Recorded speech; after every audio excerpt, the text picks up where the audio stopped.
Communication, proper കമ്മ്യൂണിക്കേഷനാണ് ഏതൊരു സംഭവത്തിൻ്റെ base എന്ന് പറയുന്നത്. അതേപോലെ തന്നെ റോങ് കമ്മ്യൂണിക്കേഷൻ എന്ന് പറയുന്നത് ഇരുതല മൂർച്ചയുള്ള വാള് പോലെ തന്നെയാണ്.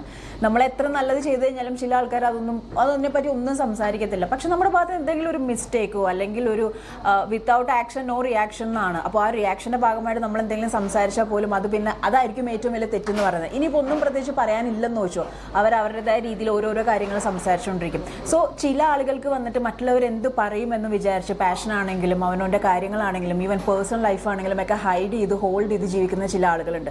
അവരോട് എനിക്ക് പറയാനുള്ളത്, just break out your nutshell and come out. നിങ്ങൾക്ക് വേണ്ടി ജീവിക്കാൻ നിങ്ങൾ മാത്രമേ ഉള്ളൂ. ആൻഡ് ഈ പറഞ്ഞു നടക്കുന്ന ആൾക്കാരോട് നിങ്ങൾ ചെന്നിട്ട് ഞാൻ അങ്ങനെയല്ല എന്ന് പറയുന്നേക്കാൾ ഭേദം ആക്ട്. നിങ്ങളുടെ ആക്ഷൻസ് എന്താണോ അതാണ് അവർക്ക് കൊടുക്കാൻ പറ്റുന്ന ഏറ്റവും വലിയൊരു റിസൾട്ട് എന്ന് പറയുന്നത്. നമുക്ക് വേണ്ടി നമ്മൾ തന്നെ ജീവിക്കുക, നമുക്ക് വേണ്ട കാര്യങ്ങൾ നമ്മൾ തന്നെ ചെയ്യുക. ആരൊക്കെ എന്തൊക്കെ പറഞ്ഞു കഴിഞ്ഞാലും എൻഡ് ഓഫ് ദ റിസൾട്ട് എന്ന് പറയുന്നത് നമ്മൾ ചെയ്യുന്ന കാര്യങ്ങളുടെ ബേസ് ചെയ്തിട്ടായിരിക്കും. Good vibes. You guys are totally awesome guys. നിങ്ങൾക്ക് നിങ്ങളുടേതായ ടാലൻറ്റും കാര്യങ്ങളും എല്ലാം ഉണ്ട്. അത് മറ്റുള്ളവർ എന്ത് വിചാരിക്കുന്നു വിചാരിച്ച് ഹോൾഡ് ചെയ്ത് വച്ചാൽ അവിടെ മണ്ടന്മാരാവുന്നത്, ലൈഫ് ഇല്ലാതാവുന്നത് ആരുടെയാണ് ഒന്ന് ചിന്തിച്ച് നോക്കിയാൽ മതി. Good vibes.